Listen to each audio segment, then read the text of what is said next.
The night I stopped being invisible started with a chandelier throwing broken stars across a marble foyer, a string quartet pretending everything was civilized, and me in a sapphire dress pressed to a limestone column, trying not to crumble 3 sentences in, and you already know the scene. My husband Sterling, laughing with 2 men, about how marrying me was a branding error. My skin too dark for his boardrooms. My presence bad for his image. Yeah, that happened. And when he called my name like a command and pasted on his warm public smile, I stepped out and played the part. The gracious wife who checks on catering and smiles at jokes that cut. You know what I mean? The stainless fridge in the kitchen caught my reflection like a harsh truth, and I heard my grandmother in my head. Baby, you are not a favor someone did. So I breathed. I waited out the guests, and when the house went museum quiet, I told him we needed to talk. He unbuttoned his shirt like the conversation bored him, said, I was eavesdropping, said the marriage worked, because I smiled when told, and stayed home when needed, said love was a big word, and I was being sentimental, said there was a prenup, and if I walked, I'd leave with nothing. He watched his reflection in the window while he said all of that. And I realized he loved quiet more than he ever loved me. I didn't cry. I felt something hot and steady rise the opposite of small, and I told him I was done talking tonight. He tried to block the door. I slipped past and said I was going to the guest room to remember what lightning looks like when it hits the same spot twice. I called Jade, my old roommate, who became a lawyer who takes notes instead of offering pity.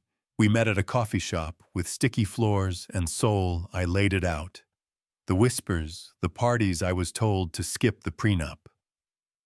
I barely read because I thought love meant trust. Jade didn't flinch. She said, men who hide their wives usually hide their money. That's not poetry, it's discovery. And we made a plan, get the prenup, look for fraud, look for bad disclosure. Meanwhile, she handed me a card for Selena, the coach who returns people to themselves. I rolled my eyes. Then I walked into Selena's studio, full of light and mirrors and a bowl of green apples, and she asked me to say 3 things I liked about myself that had nothing to do with anyone else's opinion. My mind went blank, which told us everything. So we started with breath, shoulders back, eyes up, voice steady. We practiced until my voice stopped apologizing for existing. I called my sister Naomi, who designs dresses that make women remember themselves. She opened the door, hugged me breathless, stared at my beige sweater, like it had personally offended her, and then she pulled an envelope from a drawer. Aunt Ria's pension payout for me, $40,000. The letters and calls she'd sent had been intercepted by a very polite man who always said I was busy. I sat down like the floor moved a door. I'd thought was a wall had been waiting this whole time. We made tea. We made a dress plan.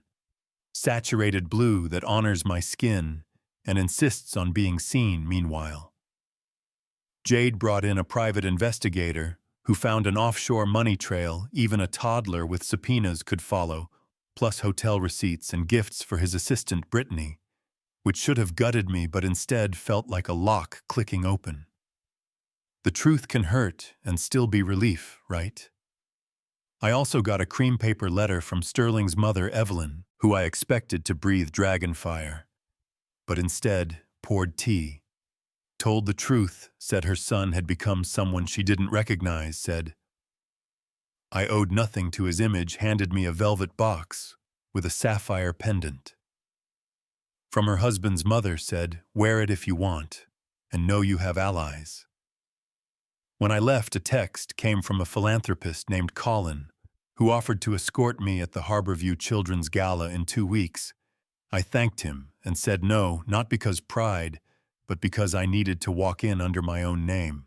The day of the gala felt like stepping into a skin I'd abandoned. Selena's stylist released my curls like a homecoming makeup that highlighted and didn't hide Naomi's dress, that fit like a decision the pendant at my collarbone like a promise I was finally keeping to myself. We practiced my entrance in Naomi's living room. Breathe, walk with intention, look people in the eye, take up the space you're owed. And when Sterling texted, "Where are you?" people are asking. We need to align messaging. Naomi rolled her eyes and kissed my cheek. Let them ask, they're about to get answers. You could feel the air shift at the Orchid Bay Grand. When the car door opened, photographers leaned in. "Name, please, Zara Coleman," I said. The marble stairs poured into a ballroom lit like a movie.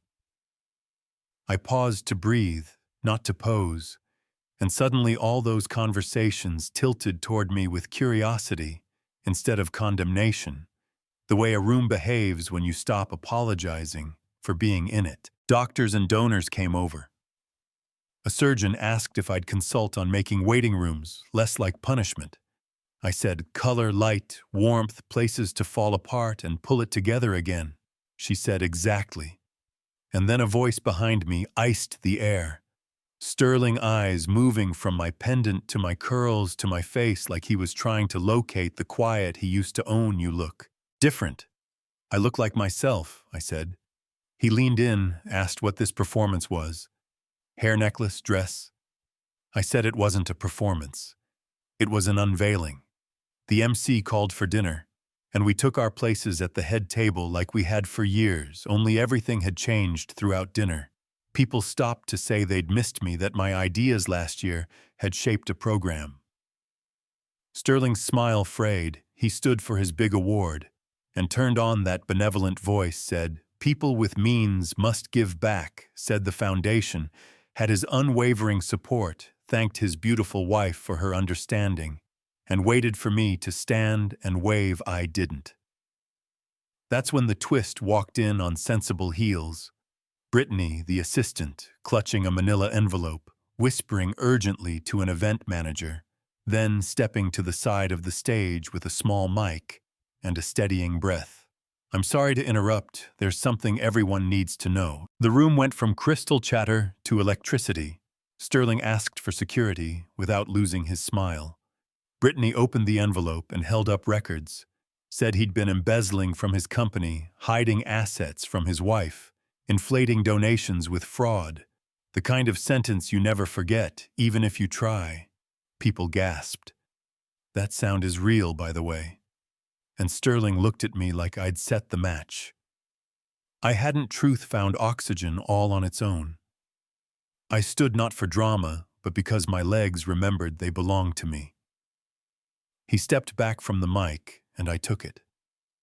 I thanked Brittany for her courage, told the room the hospital would keep receiving support, but not through my soon-to-be ex-husband's image machine, said, I'd be one of the people backing the work because kids deserve more than photos. The applause rose like a tide. Evelyn across the room had tears in her eyes, and that look of a mother who's been holding her breath. Two men in suits who did not look like party guests arrived at Sterling's elbow. It's wild how a man can shrink down to the size of his choices. In under a minute, the law began. Its slow grind, the prenup cracked where lies had been poured. I didn't chase headlines. I let Jade turn financial smoke into fire alarms. Brittany gave a full statement and started over somewhere new. Evelyn showed up for the quiet Wednesdays, when the adrenaline burned off and grief tried to settle in. And Colin learned my cadence so well, he offered dinner without rescue attached, until no became yes months later. 6 months after the gala, I stood in a sunlit loft with brick walls and a sign that read, Coleman Studio, Healing Spaces. Naomi's reception desk was solid and beautiful. Our boards were covered in sketches for a pediatric sensory garden that Harborview had greenlit. There's a special kind of redemption in painting, a waiting room, a color that feels like breath. Jade dropped by with cupcakes and a court update, the garden fully funded accountability moving. Colin brought white roses and that steady, respectful smile. He asked if I was happy, and my yes came out before I could second-guess it. Sometimes people ask if I regret how public it all was, the mic, the papers, the headlines. I don't. Secrecy kept me small, sunlight made me honest. Strangers know a version of my story, but the messages I get are from women whispering thank you like a secret. Men admitting jokes turned to cruelty faster than they realized. Kids saying their moms breathed easier after we warmed a clinic. I keep the pendant in its velvet box when I'm not wearing it. Not because I need the shine, but because it reminds me I am not anyone's brand or alibi or strategy.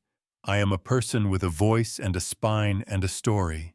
And when you carry all three into a room, some people panic, some people applaud. Neither changes the fact that you belong there. Here's the messy part that gets comment sections humming. Sterling is serving time he will get out. He may apologize on a podcast with soft lighting and a caption about growth. He sent me a letter from rehab with a logo and said he was sorry. I believe people can change, and I also believe in memory, forgiveness. Doesn't erase the map that got you free, would. I meet him someday. I don't know what. I do know is I won't make myself small to make anyone else look big again. If you've ever been hidden to protect someone's image, told your skin or body or voice is off-brand, made to feel like a lucky accessory, instead of a whole human, start with one steady breath, then one choice for you. Tell a friend who takes notes. Call a sister who sees your colors. Walk into the room that scares you, wearing your real face. And if it all falls apart in public, remember, truth knows how to build a life out of ruins. Now tell me in the comments, was I right to take the mic? Or should I have let the courts handle it quiet? Where do you draw the line between exposing hypocrisy and humiliation? Have you seen colorism or image politics play out at work or at home? What does real accountability look like when power and money are involved?